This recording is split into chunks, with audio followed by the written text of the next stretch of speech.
Salut les amis, alors pour ce soir, nous allons tout simplement aborder la notion d'ensemble en mathématiques. Alors je vous aborde cette notion tout simplement parce que ce sont là même les bases de la mathématique et parfois on croit maîtriser mais ce n'est pas le cas.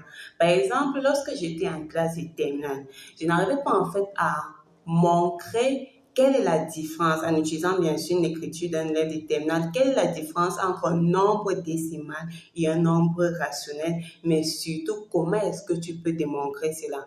C'est-à-dire quoi? Lorsque tu es dans une classe comme le cours moyen, lorsque tu es en sixième, tu es en cinquième, on te dit qu'un nombre décimal, c'est un nombre qui a une partie décimale finie. C'est clair, tu peux compter le nombre de chiffres après la virgule.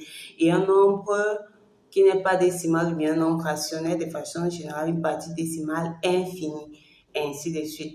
Mais maintenant, si tu es en terminale et qu'on te donne un exercice avec une question dans laquelle on te demande de montrer que tu as fait un nombre rationnel ou bien fait un nombre décimal, ça sera en fait plus intéressant d'utiliser la formule générale des nombres décimaux. Et en fait, c'est ce que nous allons voir aujourd'hui. C'est tout simplement une petite vidéo portant en fait sur les grands ensembles qu'on a en mathématiques. Et n'oubliez pas en fait que chaque fois qu'on crée un nouvel ensemble, c'est quoi? C'est tout simplement parce qu'il y a un problème à résoudre. Parce qu'on a rencontré un souci avec ce qu'on avait précédemment, parce que c'était en fait incomplet. Mais on va voir ça rapidement. Alors pour débuter, on va commencer par notre premier ensemble que nous connaissons tous. Alors, grand N ou tout simplement les entiers naturels. Alors pour commencer, l'histoire des entiers naturels, c'est qu'au début du monde de la création, peu importe, avant même l'écriture, il y avait déjà les nombres. Les hommes comptaient le nombre des membres de leur famille, le nombre de moutons qu'ils avaient, le nombre des vaches, le nombre des gibiers. Donc, compter en fait a toujours fait partie de la nature humaine. Mais au départ, c'était tout simplement banal. On pouvait compter par exemple 0, on avait 1, on avait 2, on avait 3, on avait 4, ainsi de suite. Donc, c'est en fait comme ça qu'on comptait. Donc, on n'allait pas pousser nos connaissances, tout simplement compter le nombre de patates, de moutons, ainsi de suite. Donc, ce type de résultat résolvait les équations comme x plus 1 égale à 2. On pouvait donner à x une valeur et ça fonctionnait bien. Jusqu'à ce qu'un jour, on a ce type d'équation, x plus 2 égale à 1. Alors ici, comment est-ce qu'on pouvait procéder? Comment est-ce qu'on devait donner une valeur à 2 moins 1? Alors, on a compris que notre premier ensemble possédant les entiers naturels, en fait, était incomplet. Il fallait un nouvel ensemble qui puisse recevoir, en fait, les solutions de ce type d'équation. Alors, les mathématiciens vont tout simplement créer le second ensemble que vous connaissez bien, l'ensemble des entiers relatifs. Alors, la particularité des entiers relatifs, c'est quoi? C'est tout simplement que nos entiers relatifs contiennent à la fois les entiers naturels. C'est qu'on dit souvent quoi? On dit souvent que grand N est inclus dans Z. Inclus pour dire que tout entier naturel est un entier relatif. Ça veut dire par exemple que si je veux prenez une ville du pays dans lequel vous vous trouvez. Par exemple, si je suis au Cameroun, Yaoundé est inclus dans le Cameroun. C'est-à-dire que tout habitant de Yaoundé est forcément camerounais. Alors, celui-ci contient tous les entiers relatifs, mais l'avantage, c'est qu'il a en même temps leurs opposés. Donc, si j'ai 1, je vais également trouver son opposé. Si j'ai 2, je vais également trouver moins 2. Donc, jusque-là, on peut résoudre ce type d'équation. Mais un autre problème va subvenir lorsqu'on va parler de la notion de partage ou bien lorsqu'on aura affaire à ce type d'équation. Si j'ai x fois 2 égale à 3, comment est-ce que je procède? Alors ici, on a quoi? X égale à 3 demi. Or, 3 demi n'est ni entier relatif ni entier naturel. Donc, il va falloir en fait trouver un ensemble pour ce 3 demi-ci. Or, le 3 demi-ci, on va tout simplement créer le prochain ensemble qui est tout simplement l'ensemble des nombres décimaux ou grand D.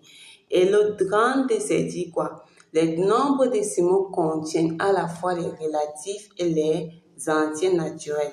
C'est dit quoi? J'ai les entiers naturels qui sont inclus dans les relatifs et les relatifs eux-mêmes sont inclus dans les décimaux. Donc, tous les nombres qui sont ici sont ici, mais en plus des entiers relatifs, on augmente les nombres qui vont se mettre sous la forme, de façon générale, nos nombres décimaux se mettent sous la forme de A sur 10 à la puissance P, avec votre A appartenant à Z, votre P appartenant à N. Donc voilà tout simplement l'ensemble des nombres décimaux. Alors, dire qu'un nombre décimal, c'est tout simplement arriver à le mettre sous cette forme-ci. Et dans les classes antérieures, on vous a dit que lorsque j'avais à faire un nombre décimal, j'avais tout simplement un nombre et une partie décimale finie. C'est-à-dire que notre 3,2 ici, c'est 3 divisé par 2, je peux l'écrire comme 1,5. C'est une partie décimale finie, donc c'est un nombre décimal. Mais si tu es en classe de terminale de premier, il faudrait une rédaction en fait plus intéressante que de dire que c'est une partie décimale finie. Alors, c'est dire quoi? Comment est-ce que je peux faire pour écrire ce nombre-ci sous la forme de A sur 10 à la puissance P? Alors, pour faire cela, on va prendre cet exemple. Pour pouvoir écrire ce nombre sous la forme que je veux, remarquez que mon 3 demi. Alors, si je dis 3 demi, c'est dire quoi? Je veux qu'il y ait 10 en bas. Pour obtenir 10 en bas, je dois multiplier 2 par 5. Et si j'ai 3 fois 5, j'ai donc quoi? J'ai donc 15 sur 10 à la puissance 1. Voilà mon P, entier naturel, entier relatif. J'ai tout simplement bien un nombre appartenant à grand T. Donc, c'est comme ça qu'on montre qu'un nombre appartient à l'ensemble des décimaux. Maintenant, après avoir créé ce nombre-ci, il y avait en fait des nombres comme quoi? Par exemple, 10 divisé par 3. Ce nombre-ci, il ne se met pas sous la forme des nombres décimaux. Ça, c'est quoi? C'est 3,3333 jusqu'à l'infini. On va dire quoi? J'ai une partie décimale infinie. Et en cause de ce type de nombre, on va créer un nouvel ensemble. Nombres qui ne se mettent pas sous la forme des nombres décimaux, je vais devoir créer. Ils ont tout simplement créé un nouvel ensemble que nous allons noter grand Q ou bien l'ensemble des nombres rationnels. Alors, les nombres rationnels se mettent tout simplement sous quelle forme? Sous la forme A sur B, avec A appartenant à Z et B appartenant à Z étoile. Alors, pourquoi B appartient à Z étoile? Ceci, c'est en fait la division ou bien, j'aime à dire, c'est une notion de partage. Et pour pouvoir effectuer un partage, on a besoin de deux éléments. On a besoin, par exemple, de quelque chose à partager. Considérez que le A, c'est la chose à partager et que le B, ce sont les personnes ou les choses à qui vous effectuez le partage. Si je viens dans une salle de classe et que j'ai, par exemple, supposons que je viens dans une salle de classe et j'ai 10 oranges. Si je viens d'une salle de classe, j'ai 10 oranges à partager entre, disons, 10 oranges à partager entre 4 élèves, ça va faire 10 sur 4. Mais si je viens avec mes 10 oranges et qu'il n'y a pas d'élèves, il n'y aura tout simplement pas de partage. C'est pour ça qu'on vous dit toujours que le dénominateur, si j'ai une fraction A sur B, pour qu'elle puisse exister, pour que je puisse parler d'une notion de partage, il faudrait que le dénominateur soit différent de 0. Maintenant, ici, on dit quoi? Z appartenant à Z, B appartenant à Z étoile, donc le B doit être toujours différent de 0.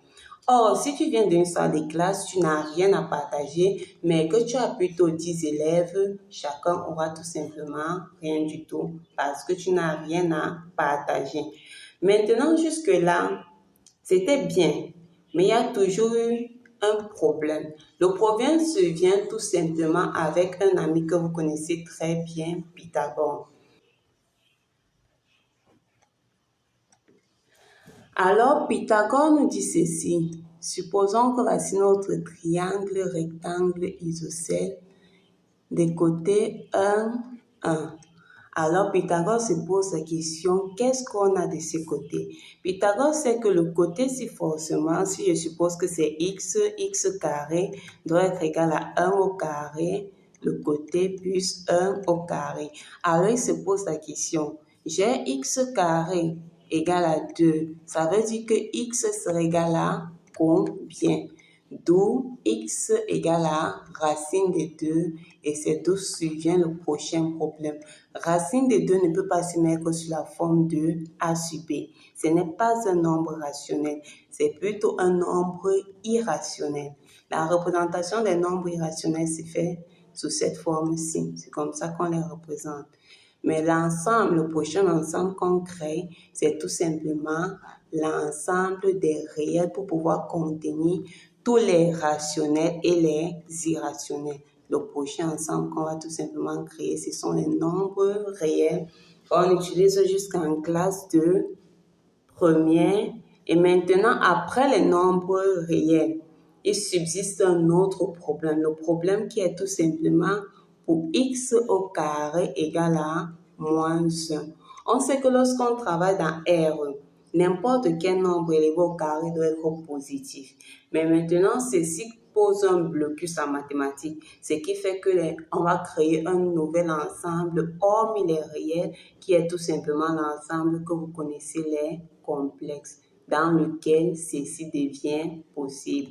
Donc, retenez en fait que chaque fois qu'on a créé un nouvel ensemble, c'est parce qu'il y avait eu un problème à résoudre. Parce que les ensembles précédents, en fait, n'étaient plus, comment dire, on avait quelque chose de nouveau sur la table qu'il fallait résoudre. Donc, pour terminer, on va dire le premier ensemble qu'on connaît. D'abord, les naturels sont inclus dans les relatifs, qui sont inclus dans les décimaux, qui sont inclus dans les rationnels, qui sont inclus dans les réels, inclus lui-même dans les complexes. Alors, c'était tout simplement ça. Comment est-ce que les ensembles sont quittés des naturels, des relatifs, des décimaux, des rationnels, des réels, des complexes? Et bien sûr, peut-être dans quelques temps, on va trouver un autre ensemble parce que puisqu'il y a un problème nouveau à résoudre en mathématiques, puis on crée un nouvel en fait ensemble. On a créé chaque ensemble tout simplement parce qu'on était limité. Et si on doit rencontrer une nouvelle limite, ça veut dire qu'on doit forcément créer un autre ensemble. Je vous dis merci d'avoir regardé la vidéo et bien sûr, à la prochaine.